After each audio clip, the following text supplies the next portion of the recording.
Hello students. Till now we have studied about concentrations of the solution. ठीक है? That is mass percentage, mole fraction, molality, normality, mass by volume percentage, all these things. तो सब में हमने क्या पढ़ा? Percentage. तो basically जब हम परसेंटेज की बात करते हैं तो क्या कंपोनेंट ऑफ सॉल्यूट अपॉन में कंपोनेंट ऑफ सॉल्यूशन इनटू 100, ये हमारा क्या होता है? परसेंटेज. क्या होता है ये हमारा? परसेंटेज. अब जब हमारा टर्म आता है पार्ट्स पर मिलियन, क्या आता है? That is called ppm. क्या आता है? ये होता है आपका परसेंटेज. परसेंटेज. ठीक है? When we are saying percentage, that is component of solute, the mass of solute upon में mass of solution, volume of solute upon में volume of solution into 100. यही आ जाए ppm. ppm that is parts per million. तो ये same चीज रहेगी, बस multiplied by क्या हो जाएगा? 10 to the power 6 हो जाएगा पर मिलियन.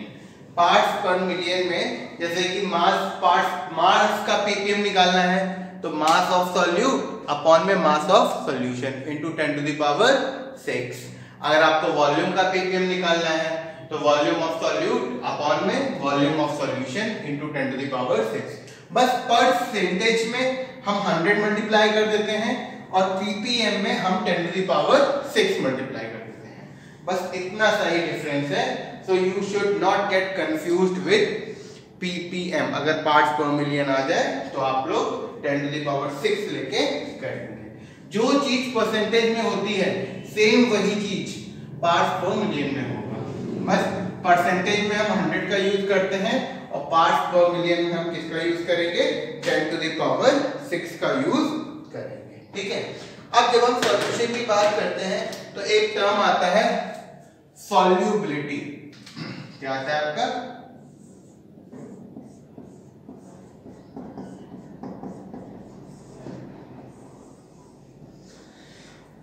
अब सॉल्युबिलिटी क्या होता है? तो बेसिकली जब हमारा टर्म आता है सॉल्युबिलिटी तो हमें पता है कोई भी चीज सॉल्युबल है नहीं है, कि बेसिकली ये आपका क्या है? सॉल्वेंट है. ये आपका क्या है? सॉल्वेंट. ये हमारा क्या है? सॉल्वेंट. ठीक है? सॉल्वेंट में हम क्या मिला रहे हैं? सॉल्यूट मिला रहे हैं. ये हमारे जो डॉट्स हैं ये क्या है? सॉल्यूट. क्या है आपके? सॉल्यूट. तो कितना सॉल्यूट, जितना ज्यादा सॉल्यूट आपका सॉल्वेंट में डिसॉल्व हो रहा है सॉल्युबिलिटी उतनी ज्यादा है. और अगर कम सॉल्यूट डिसॉल्व हो रहा है सॉल्वेंट में तो सॉल्यूट की सॉल्युबिलिटी कम है. सॉल्यूट की सॉल्युबिलिटी कम है. तो हम क्या बोल सकते हैं?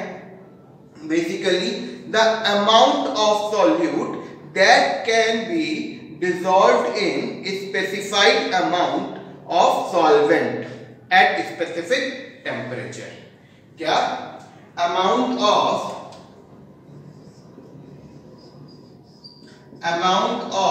solute that can be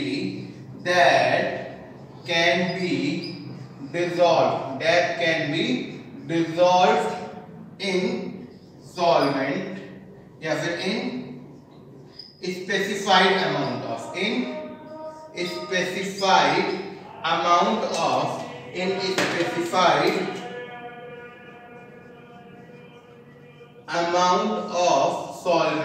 specified amount of solvent at given temperature is called solubility. तो कितना सॉल्यूट आप डिसॉल्व कर सकते हो गिवन सॉल्वेंट में एट गिवन टेम्परेचर, वो हमारी क्या होती है? सॉल्युबिलिटी होती है. अच्छा, सॉल्युबिलिटी किस पे डिपेंड करती है? सॉल्युबिलिटी डिपेंड किस पे करती है? Solubility depends on nature of solute and solvent. Nature of solute and solvent पे. अब सॉल्यूट और सॉल्वेंट का नेचर क्या होता है ये अभी हम डिस्कस करेंगे. जैसे कि सॉल्यूट कैन बी पोलर और नॉन पोलर, ठीक है। पोलर नॉन पोलर सॉल्यूट क्या होता है वो भी हम देखेंगे। और किस पे डिपेंड करता है, टेम्परेचर पे सॉल्युबिलिटी डिपेंड करती है। और किस पे डिपेंड करती है, प्रेशर पे। किस पे डिपेंड करती है, प्रेशर पे। तो जो आपका सॉल्युबिलिटी है वो किस पे डिपेंड करती है, nature of solute and solvent पे डिपेंड करती है, टेम्परेचर पे डिपेंड करती है और प्रेशर पे डिपेंड करती है, प्रेशर पे डिपेंड करती है, ठीक है। तो the solubility of solute is that amount of solute that can be dissolved in a specified amount of solvent at a given temperature, and solubility of a solution depends on nature of solute and solvent and temperature and pressure, temperature and pressure। अब हम अलग अलग उसका देखेंगे, कैसे आपका solute है और कैसा आपका सॉल्वेंट है, कैसा आपका सॉल्यूट है और कैसा आपका सॉल्वेंट है। इसमें सबसे पहले हम देखेंगे सॉलिड इन लिक्विड। क्या देखेंगे हम, सॉलिड इन लिक्विड, ठीक है। तो जब हम सॉलिड को लिक्विड में डिसॉल्व करते हैं, क्या पहला आपका क्या है, सॉलिड इन लिक्विड, ठीक है। अब जैसे हम कुछ सॉल्यूट्स की बात करते हैं, जैसे कि हमने क्या ले लिया, NaCl ले लिया, क्या ले लिया, शुगर ले लिया, हमने क्या ले लिया, नैप्थलीन बॉल्स ले ली, ठीक है। हमने क्या ले लिया, NaCl ले लिया, शुगर ले लिया, नैप्थलीन बॉल ले ली, या फिर हमने क्या ले लिया, एंथ्रासीन ले लिया, क्या ले लिया, एंथ्रासीन, ठीक है। अब NaCl और शुगर क्या हो जाएंगे, रीडली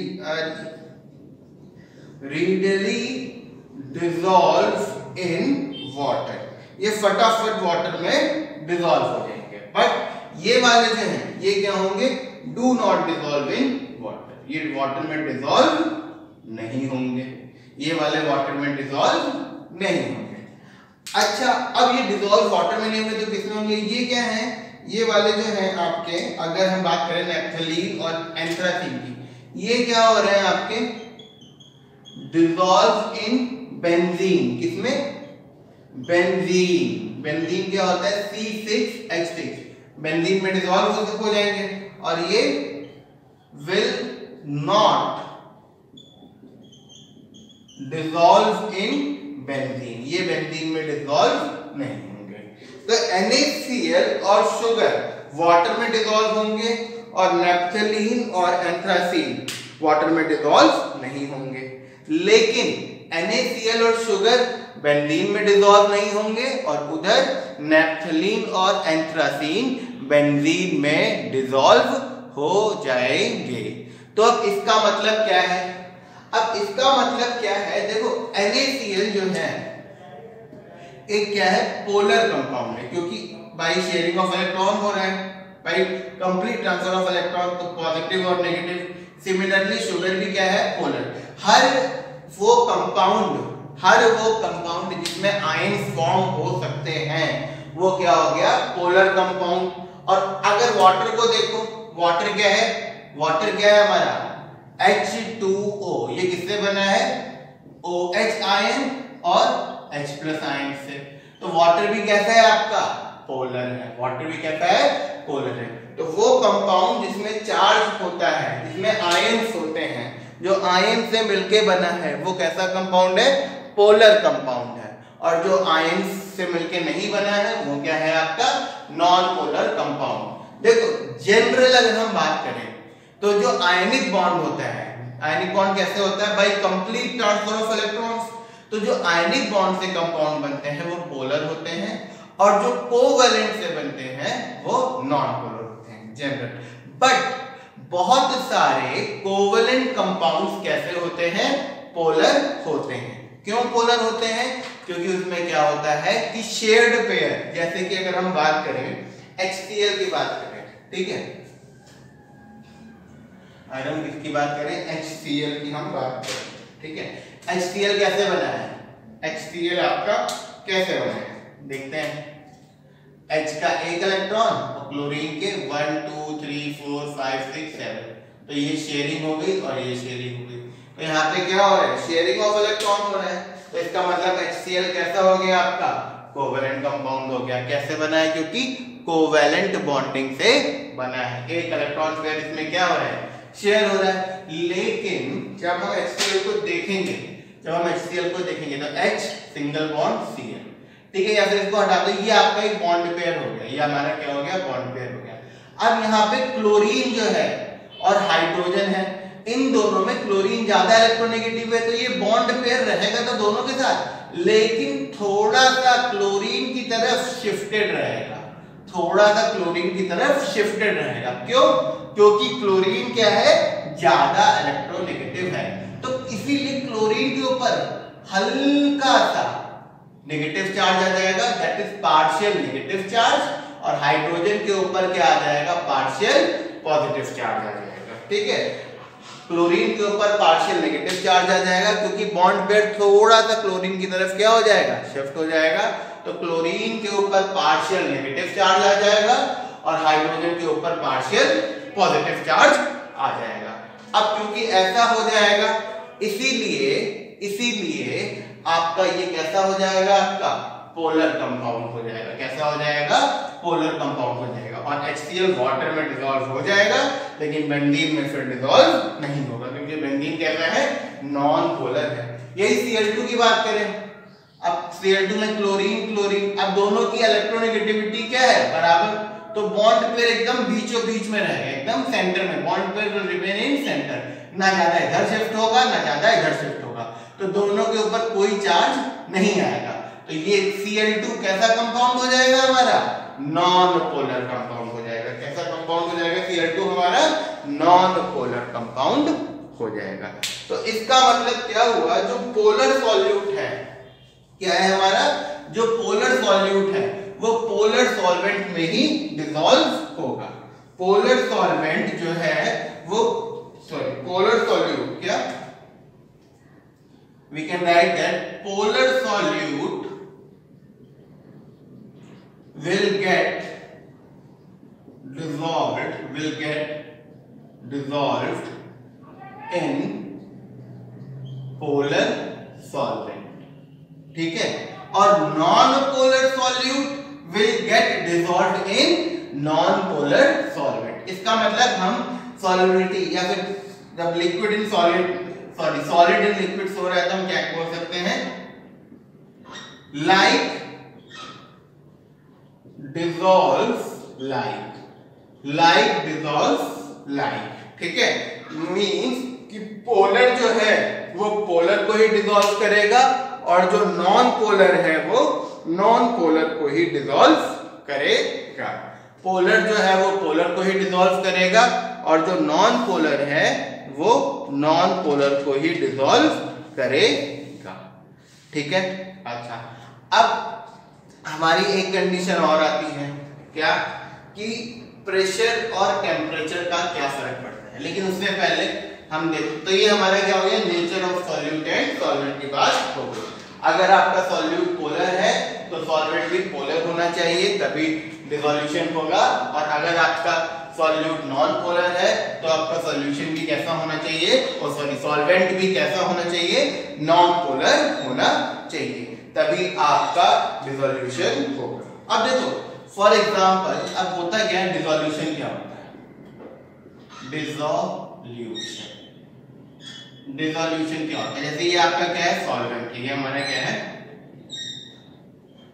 सॉल्वेंट है, इसमें आप क्या डाल रहे हो, सॉल्यूट डाल रहे हो, क्या डाल रहे हो, सॉल्यूट डाल रहे हो।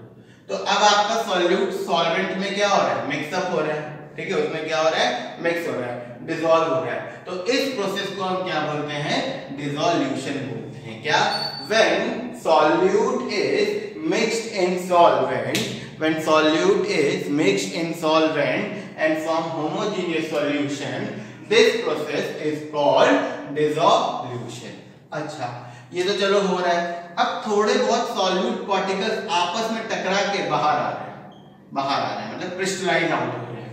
तो ये क्या होता है, coming out of solute particles from the solution is called crystallization. ठीक है, तो बेसिकली हमारा होता क्या है, जब आप डिसोल्यूशन कर रहे हो, जब आप सॉल्यूट को डिसॉल्व कर रहे हो, तो थोड़ा बहुत सॉल्यूट क्रिस्टलाइज आउट भी हो रहा है, क्रिस्टलाइज आउट भी हो रहा है।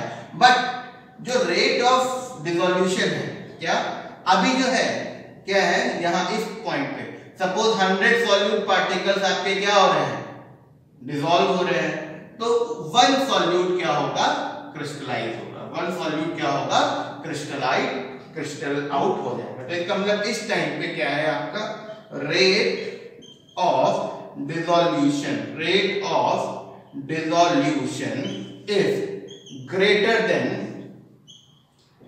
Rate of crystallization. ठीक है, जो रेट ऑफ डिसोल्यूशन है वो आपका रेट ऑफ क्रिस्टलाइजेशन से क्या है, ज्यादा है। रेट ऑफ डिसोल्यूशन आपका जो है वो रेट ऑफ क्रिस्टलाइजेशन से क्या है, ज्यादा है। मतलब कि अगर आपके 1 सेकेंड में, इन 1 सेकेंड अगर 100 सॉल्यूट के पार्टिकल्स डिसॉल्व हो रहे हैं, तो 1 सॉल्यूट का पार्टिकल्स बाहर निकल रहा है, उसमें से क्रिस्टलाइज आउट हो रहा है। तो ये जब कंडीशन होती है, तो इस टाइम पे जो आपका सॉल्यूशन है वो क्या है, अनसैचुरेटेड। कैसा सॉल्यूशन है आपका, अनसैचुरेटेड सॉल्यूशन है। दिस टाइम सॉल्यूशन क्या है, अनसैचुरेटेड सॉल्यूशन है।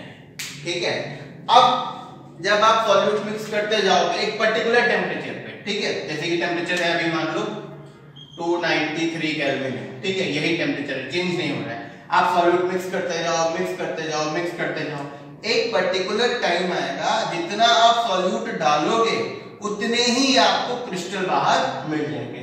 सपोज आपने 100 सॉल्यूट डाले 1 सेकेंड में और आपको 100 क्रिस्टल बाहर मिल गए, मतलब कि जितना वो ले रहा है उतना ही वो बाहर निकाल देता है। तो इसका मतलब इस टाइम पे अब आप और सॉल्यूट डिसॉल्व नहीं कर पा रहे हो। अब 1 सेकेंड में अगर आप 100 सॉल्यूट डिसॉल्व कर रहे हो तो वो 100 सॉल्यूट पार्टिकल्स बाहर भी निकाल ले रहे हैं। तो इस टाइम पे क्या हुआ, rate of dissolution is equal to rate of crystallization. ठीक है, तो ये जब कंडीशन आ जाए तो सॉल्यूशन कैसा हो गया आपका, सैचुरेटेड सॉल्यूशन। क्या हो गया आपका, सैचुरेटेड सॉल्यूशन हो गया। ठीक है, क्योंकि अब आप और ज्यादा सॉल्यूट उसके अंदर डिसॉल्व नहीं कर पा रहे हैं। अब आप और ज्यादा सॉल्यूट उसके अंदर डिसॉल्व नहीं कर पा रहे हैं। Let me explain you this thing once again. जब आप इसके अंदर सॉल्यूट डिसॉल्व करना शुरू करते हैं, देखो इसको छोड़ो, let us take an example. जैसे ही क्या होगा, अब ये रूम टेम्परेचर है, हमने एक बाउल लिया बड़ा सा, ठीक है, बाउल लिया, उसमें हमने वाटर डाला, ठीक है, वाटर हमारा क्या हो गया, सॉल्वेंट हो गया, वाटर क्या हो गया, सॉल्वेंट हो गया। अब आप उसमें शुगर मिला रहे हो, मिक्स कर रहे हो, शुगर मिक्स होती जा रही है, थोड़ी बहुत शुगर क्रिस्टल आउट भी होती है, वो बहुत ही कम क्वांटिटी में होती है, इसीलिए हम उसको ऐसे ऑब्जर्व नहीं कर पाते हैं। तो जैसे कि अगर आप 1000 शुगर्स के पार्टिकल्स डाल रहे हो तो 2-4 पार्टिकल क्रिस्टलाइज आउट हो रहे हैं। इसका मतलब अभी क्या हो रही है, शुगर क्या हो रही है, मिक्स हो रही है। क्यों, क्योंकि डिसॉल्व ज्यादा हो रहे हैं और जो क्रिस्टल आउट हो रहे हैं वो बहुत कम हो रहे हैं। तो अभी आपकी शुगर उसमें क्या हो रही है, डिसॉल्व हो रही है। अभी आपकी शुगर क्या हो रही है, डिसॉल्व हो रही है। तो अभी सॉल्यूशन कैसा है, सैचुरेटेड है। क्या है, सैचुरेटेड। ठीक, अब आप और शुगर डालते जाओ उसमें, और शुगर डालते जाओ, और शुगर डालते जाओ, और शुगर डालते जाओ, धीरे धीरे जो क्रिस्टलाइज आउट हो रही है वो क्या होने लगेगी, बढ़ने लगेगी। क्या होने लगेगी, ज्यादा शुगर के पार्टिकल्स क्रिस्टल आउट होने लगेंगे। और जब आप डालते जाओगे एक पर्टिकुलर टाइम आएगा जब जितनी शुगर आप डाल रहे हो उतने ही आपको शुगर के वापस क्रिस्टल्स मिल जाएंगे। मतलब क्या हुआ कि अब आप और ज्यादा शुगर उसमें डिसॉल्व नहीं कर पा रहे हैं। इसका मतलब आपका सॉल्यूशन कैसा हो गया, now your solution is saturated. अब हमारा सॉल्यूशन कैसा हो गया, सैचुरेटेड कंडीशन में आ गया। जब तक सॉल्यूट डिसॉल्व हो रहा था प्रॉपरली, तब तक हमारा सॉल्यूशन कैसा था? अनसैचुरेटेड था। जब डिसॉल्व नहीं हो रहा है, जितना आप डाल रहे हो शुगर उसमें, उतनी ही शुगर इज क्रिस्टल आउट हो रही है। That means your solution is now in saturated condition. अब आपका सॉल्यूशन कैसा हो गया?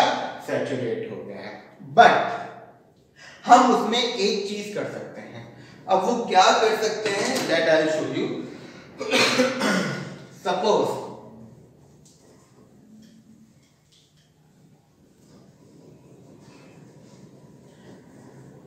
सपोज ये है हमारा, ये ठीक है, ये आपका सॉल्वेंट है, ठीक है। मान लो 1 kg ऑफ सॉल्वेंट है, ठीक है, और इसमें आपने कितनी डिसॉल्व कर दी? 100 ग्राम ऑफ आपने मान लो सॉल्यूट आपने इसमें मिक्स कर दिया। अब इससे ज्यादा आप मिक्स नहीं कर पा रहे हो। कितने टेम्परेचर पे? 293 केल्विन पे, ठीक है। तो 293 केल्विन पे आपने कितना उसमें डिसॉल्व कर दिया है? 100 ग्राम ऑफ शुगर सॉल्यूट आपने डिसॉल्व कर दिया है इन 1 kg of solvent. 100 gram solute के बाद अगर आप और मिला रहे हो, इसके अंदर और मिक्स कर रहे हो, तो वो आपको बाहर क्रिस्टल आउट हो गया, तो आपका सॉल्यूशन क्या है? सैचुरेटेड। अब हम क्या करते हैं? टेम्परेचर को ना बढ़ा देते हैं, टेम्परेचर को इंक्रीज कर देते हैं। तो देखो होता क्या है, जैसे सॉल्वेंट है, वाटर है, वाटर के बीच में क्या है? गैप्स है। जब आप टेम्परेचर बढ़ाओगे तो ये गैप क्या होगा? बढ़ेगा। टेम्परेचर बढ़ाने से वॉल्यूम क्या होगा? इंक्रीज होगा। ये हमने मोलैरिटी जब हम लोग डिस्कस कर रहे थे हमने पढ़ा था, when we increase the temperature तो वॉल्यूम ऑफ द सॉल्यूशन या फिर सॉल्वेंट इंक्रीजेस। किसी भी चीज का आपका वॉल्यूम क्या होगा? टेम्परेचर बढ़ाने पे इंक्रीज होगा। अब जब डिसॉल्व चीजें होती हैं तो बेसिकली ये सॉलिड के पार्टिकल्स गैप में ही तो जा रहे हैं। वो कहां गायब हो जाते हैं? गैप में। कैसे पता गैप में गायब हो जाते हैं? देखो कभी भी आप घर पे एक्सपेरिमेंट कर लेना, ये आपने वाटर लिया पूरा, ठीक है, अब आपने इसमें शुगर डाली, तो शुगर मान लो इतनी शुगर आपने भर दी पहले केस में, ठीक है। जब आप शुगर भरोगे तो इतना बढ़ा तो वाटर का वॉल्यूम इतने से क्या हो जाएगा? इंक्रीज हो जाएगा। इतने से क्या हो जाएगा? इंक्रीज हो जाएगा। अब आप इसको स्पून डाल के स्टिर करना शुरू करो, धीरे धीरे स्टिर करते करते करते करते शुगर गायब हो जाएगी। शुगर गायब हो गई मतलब शुगर क्या हो गई? डिसॉल्व हो गई। तो जैसे ही शुगर डिसॉल्व होगी, अब अगर आप वाटर का लेवल मेजर करोगे तो वाटर का लेवल वापस वहीं आ जाएगा। मतलब कि शुगर जब डिसॉल्व हो गई, when sugar got dissolved in it, the volume of solution was same as before. इसका मतलब वो शुगर कहाँ गई? वो शुगर इसके गैप में गई। जैसे ये मार्कर, अब जैसे मेरा कुछ वॉल्यूम है, ये मार्कर मैंने ऐसे करके पॉकेट में रख दिया, ऐसे करके, तो मेरा वॉल्यूम तो सेम ही रहा ना। क्यों? क्योंकि वो अंदर मेरे पास जो गैप है उसमें ये एब्जॉर्ब हो गया। तो इसी तरीके से शुगर आपकी जो वाटर के मॉलिक्यूल्स के बीच में गैप था उसमें जाके सेट हो गई। अब वहां पे जाके सेट हो गई, दैट मींस आपका जो सॉल्यूशन है उसके वॉल्यूम पे कोई फर्क नहीं पड़ा। मतलब चेंज इन वॉल्यूम क्या रहा? जीरो रहा। ये तो हमारा हो गया एक बात हमारी हो गई। Now if we increase the temperature, suppose 290 से हम क्या कर देते हैं? मान लो 313 केल्विन कर देते हैं। क्या कर देते हैं? 313 केल्विन कर देते हैं। अब वाटर के बीच में, वाटर पार्टिकल के बीच में गैप क्या हो जाएगा? बढ़ जाएगा। वाटर पार्टिकल के गैप के बीच में गैप क्या हो जाएगा? बढ़ जाएगा। तो जहां आप पहले 100 ग्राम पे सैचुरेट हो गया था, यहाँ पे 293 पे जब आपने 100 ग्राम शुगर सॉल्यूट मिक्स किया था तो ये कैसा था आपका? सैचुरेटेड था। कैसा था आपका? सैचुरेटेड सॉल्यूशन था। लेकिन आपने जब टेम्परेचर बढ़ाया तो ये क्या हो गया? फिर से अनसैचुरेटेड हो गया। क्या हो गया? अनसैचुरेटेड सॉल्यूशन हो गया।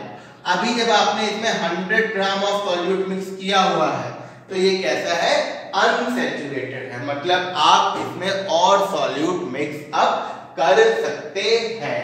सपोज अब हमने मिक्स करना शुरू किया तो मिक्स करते करते मान लो आपका 180 ग्राम तक मिक्स हो गया, ठीक है।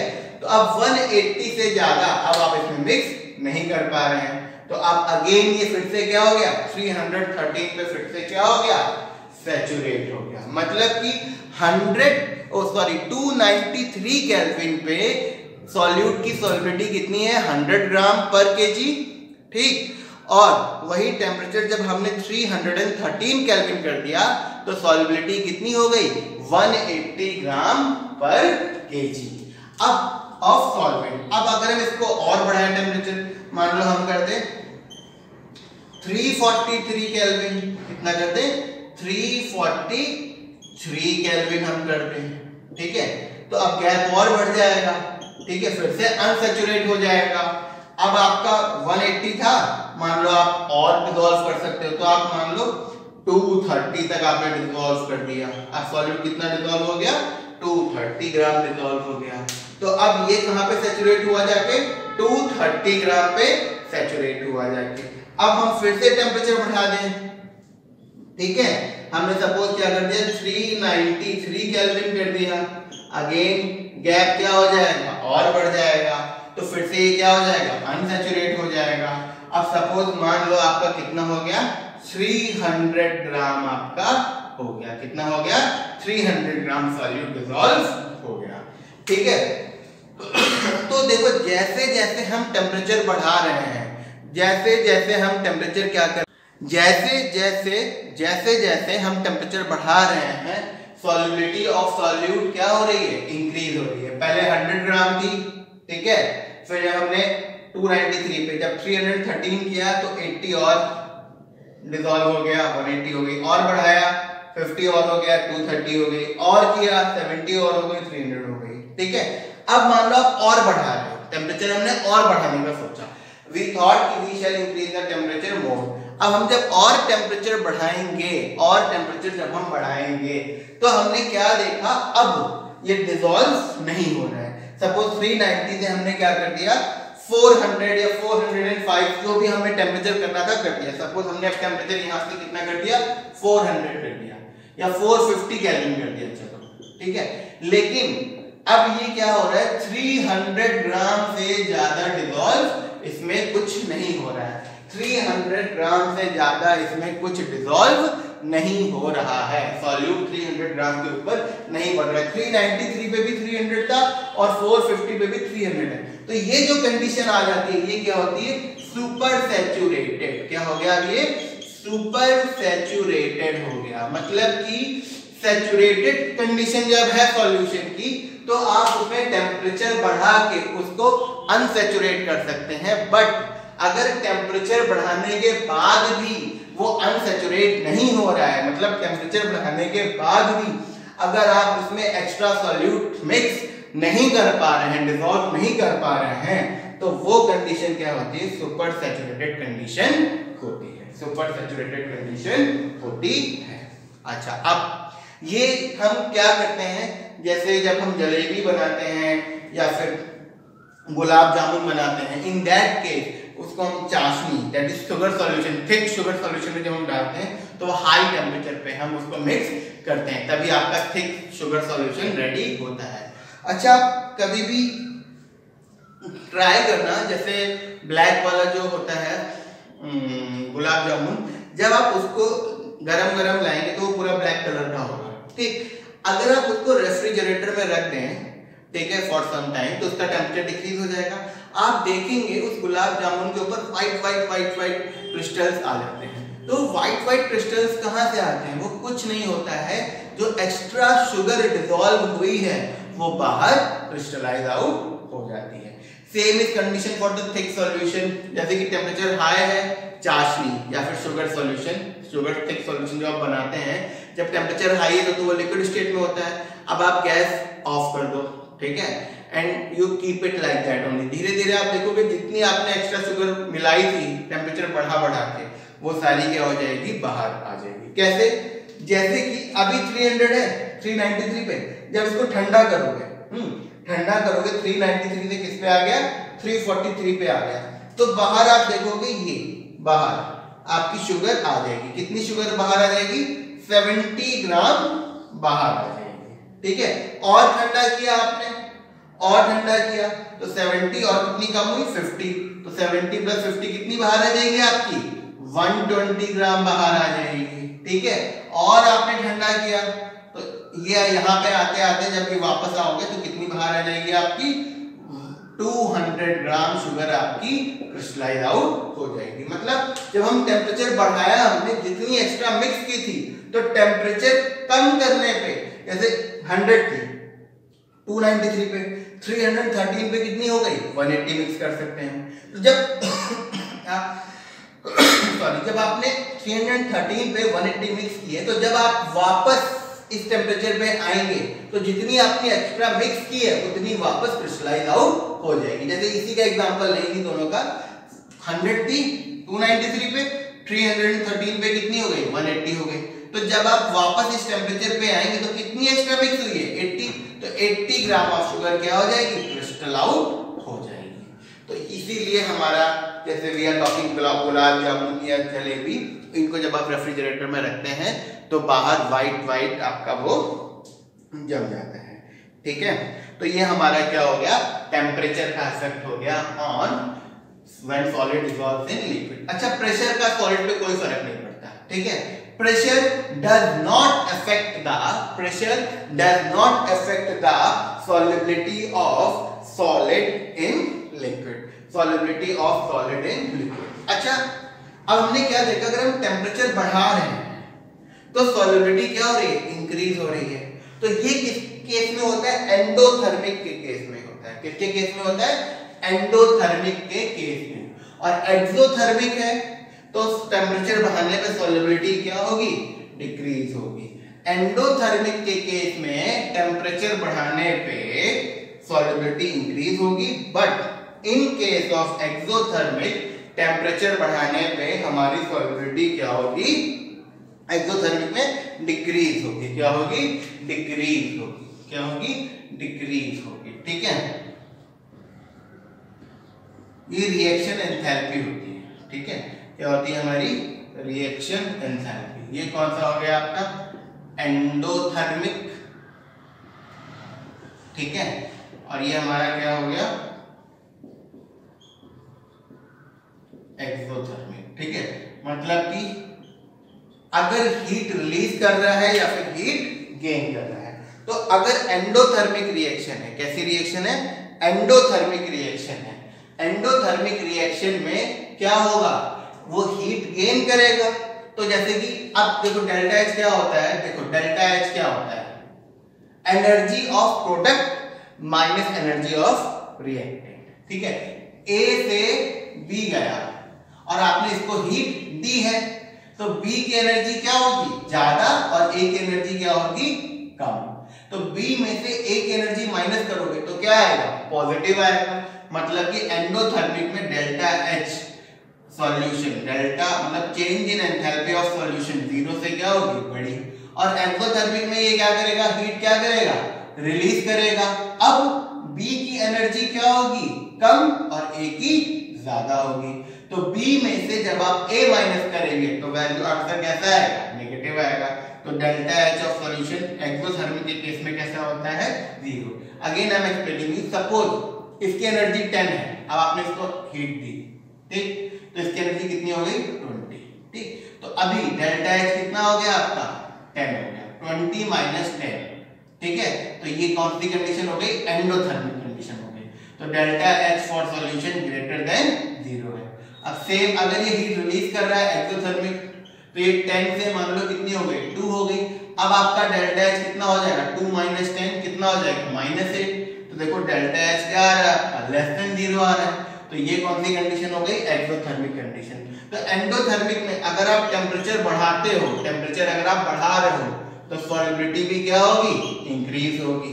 बट एक्सोथर्मिक के केस में अगर आप टेम्परेचर बढ़ा रहे हो तो आपकी सॉलिबिलिटी क्या होगी, डिक्रीज होगी। आपकी सॉलिबिलिटी क्या होगी, डिक्रीज होगी। ठीक है, और प्रेशर का सॉलिबिलिटी पे कोई फर्क नहीं पड़ता है।